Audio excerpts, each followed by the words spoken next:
episode 210 of Flick, James Flick, your one and only movie reviewing secret agent. Today, I will be reviewing a biographical drama film that came out in 2005 that is directed by Bennett Miller, and that stars Philip Seymour Hoffman, Chris Cooper, Amy Ryan, and Clifton Collins Jr., and that movie is Capote.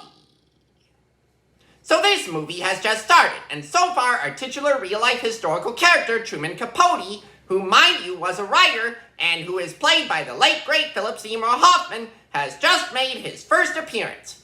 Alright? So we just heard that Mr. Capote was a good friend of Harper Lee. That's right, the Harper Lee who wrote To Kill a Mockingbird. That's interesting.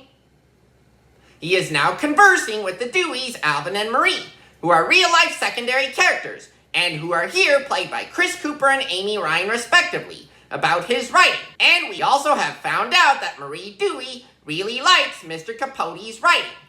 Now he is a witness at the trial of the two suspects of a murder that took place in Kansas back in 1959. That sounds pretty serious. He is now discussing the writing of his nonfiction novel In Cold Blood, which is about that tragic murder of a Kansas family in 1959.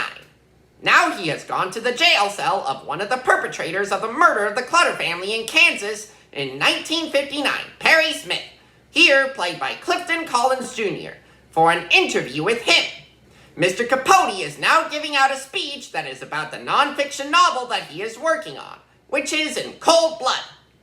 Whoa! We just witnessed flashbacks of that gruesome murder of a Kansas family in 1959 that Mr. Capote is writing a nonfiction novel about. Now he has heard about Harper Lee's novel To Kill a Mockingbird being adapted into a movie. Too bad he doesn't seem too invested in it. I gotta admit, I like the way that Philip Seymour Hoffman is putting on his best performance as Truman Capote. Too bad that Philip Seymour Hoffman has since passed away on February 2nd, 2014, nearly 9 years after this movie came out.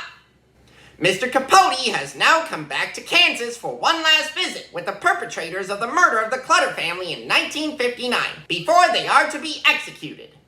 Now he just saw the execution of the perpetrators of the murder of the Clutter family in Kansas in 1959. As we reach the end of this movie, we are finding out that In Cold Blood made Truman Capote a famous writer, but that sadly the real Truman Capote himself died of complications from alcoholism in 1984. Overall, Capote is a fantastic cinematic depiction of one of the greatest American novelists of all time, which is Truman Capote. Join me next time when I review Crocodile Dundee. I'm Flick James Flick, your one and only movie reviewing secret agent out there.